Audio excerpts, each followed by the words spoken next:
আমি অসহায় গরিব মানুষ, আমি এই বয়ে নেই, আর আমার করার কিছু নাই।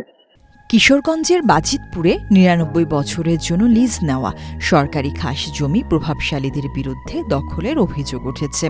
দীর্ঘদিন ধরে প্রশাসনের দ্বারে দ্বারে ঘুরেও কোনো প্রতিকার পাননি ৮৩ বছরের বৃদ্ধ ভুক্তভোগী হাসেন আলী।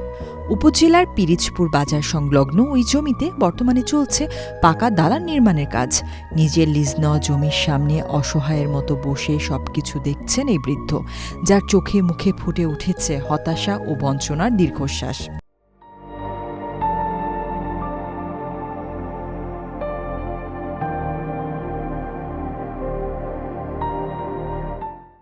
ভুক্তভোগী হাসেন আলীর দাবি, রাজনৈতিক পালাবদলের পর ৯৯ বছরের জন্য লিজ নেওয়া জমি জোরপূর্বক দখল করে সেখানে ভবন নির্মাণ করছেন স্থানীয় প্রভাবশালী আব্দুল হামিদ।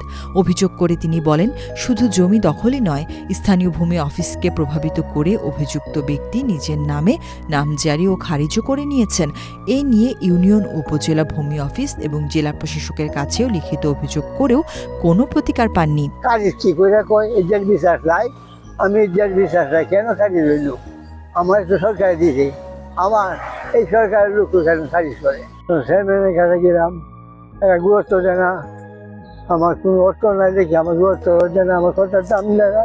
কাগজপত্র লয়ে আমি ইউনুর কাছে গেলাম, ইউনুর কাছে যাইলাম, উনি এই দিনে কাম বন্ধ হয়ে দিবে। এই কাম বন্ধ আজকে ২০ বছর আগের থেকে বন্ধ। আমি মানুষের দাঁড়িয়ে দাঁড়িয়ে করি।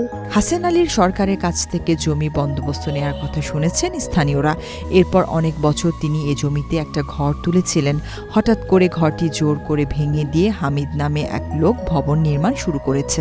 আমার জানা মতে এই জায়গাটা হাসান আলী মিয়া প্রায় ২২ বছর আগে সরকারের কাছ থেকে একটা লিস্ট নিয়েছে। নেওয়ার পরে সে অস্থায়ী একটা স্বর্ণের একটা স্থাপন করছিল। এই স্থাপনটা দীর্ঘদিন এনে ছিল। পরে হঠাৎ করে ওদিকে একদিন নাই, রাত করে একটা ভেঙে পালাই দিছে। মাস দেড়েক আগে এই দেখতেছি যে এই হামিদ যে লোকটা এইটা জোরপূর্বক ভাবে এখানে একটা বিল্ডিং করতেছে। তবে অভিযোগ অস্বীকার করেছেন অভিযুক্ত আব্দুল হামিদ। তিনি জানান, কারো জমি দখল করিনি, হাসেন আলীর জায়গা ছেড়ে দিয়েই তিনি ভবন নির্মাণ করেছেন। তবে সরকার যদি চায় তাহলে নির্মাণাধীন ভবন ভেঙে ফেলবেন বলে জানান তিনি। হাসানের জায়গা হাসানের পিছন দিয়ে পড়ে রয়েছে।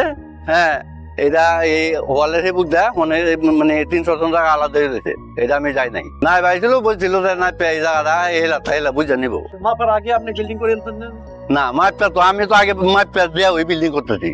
এই জায়গা সেদিন বুঝে নিচে এই পিছনটা জায়গা হয়ে যায়। বললে ভাঙে দিব, না বললে তো আর আমার সমস্যা নাই। মূলত জায়গা হলে আমার টোটাল ১২%। আচ্ছা, এর মধ্যে ৩ কাজ আছে, আমি জানি ৩ কাজ খাল ৫ কাজ আছে। হ্যাঁ, এটা বাদ দিয়ে আমি কাজ করতেছি। খারিজ ভাঙার তদন্ত করার জন্য গিয়ে দুই পক্ষকে নিয়ম মেনে ভবন নির্মাণ করার কথা সামাজিকভাবে বলেছেন ইউনিয়ন ভূমি কর্মকর্তা। আমি সরজমিনে গেছি খারিজ ভাঙার যে ইনকোয়ারির জন্য। ইনকোয়ারির জন্য যেহেতু এটা একটা ডিসপুটের জায়গা, একটা খারিজ ভাঙার করছে, আবেদন করছে হাসেন আলী। তখন আমি বলছি এটা জিনিসটা আমরা মাপটা হাসেন আলীর কতটুকু আছে, আপনার কতটুকু মাপটা এটা পরিমাপ করে পরে আপনারা করেন। এটা সামাজিকভাবে বলা, তাকে নিষেধ করার ক্ষমতা তো আমার নাই। অভিযোগের বিষয়ে সাবেক ইউনিয়ন ভূমি কর্মকর্তা জানান, তিনি শুধু প্রস্তাবকারী হিসেবে স্বাক্ষর করেছেন। যাচাই বাছাই ও অনুমোদন অন্য পর্যায়ে হয়েছে। খারিজ তো আর আমি দেই না, কথা বলেন। খারিজ কিন্তু আমি দেই না, আমি যা শুধু প্রস্তাবকারী। তারপর সার্ভে সাহেব আছে, নকশা দেখে যাচাই বাছাই করে। ওনারা সার্ভে সাহেবের পরে কানুনগো আছে, ওনারা খাস বিবি সম্পত্তি দেখে, ঠিক আছে, ওনার কাছে তথ্য থাকে। তারপরে আবার এটা এসএন স্যার মঞ্জুর করে। এতগুলাই হয়। এখন আমি অপরাধটা করলাম কোথায় বলেন? আমি একা, বা আমি যদি এরকম কোনো কিছু মিস্টেক হয়ে থাকে তো আমি কি একা করতে পারি বলেন? খারিজ হয়ে গেলে কি আমরা সবকিছু হয়ে গেল? আমরা তো খারিজ দেই প্রতি কিছু, আমরা খারিজ তদন্ত করে দিই। অনেক সময় অনেক নায়ক মিস্টেকও হয়। আমি নকশা দেখে এবং ওই যে রেকর্ড দেখে এটা নিয়ে বসে দেখবো আসলে প্রকৃত ঘটনাটা কি।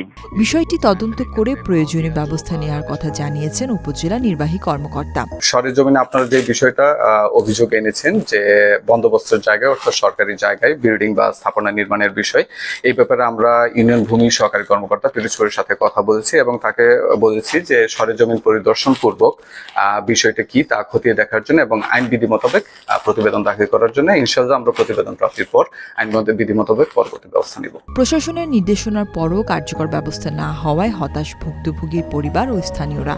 দ্রুত তদন্ত করে জমি ফেরত এবং দায়ীদের বিরুদ্ধে ব্যবস্থা নেওয়ার দাবি জানিয়েছেন ভুক্তভোগী নিজেই।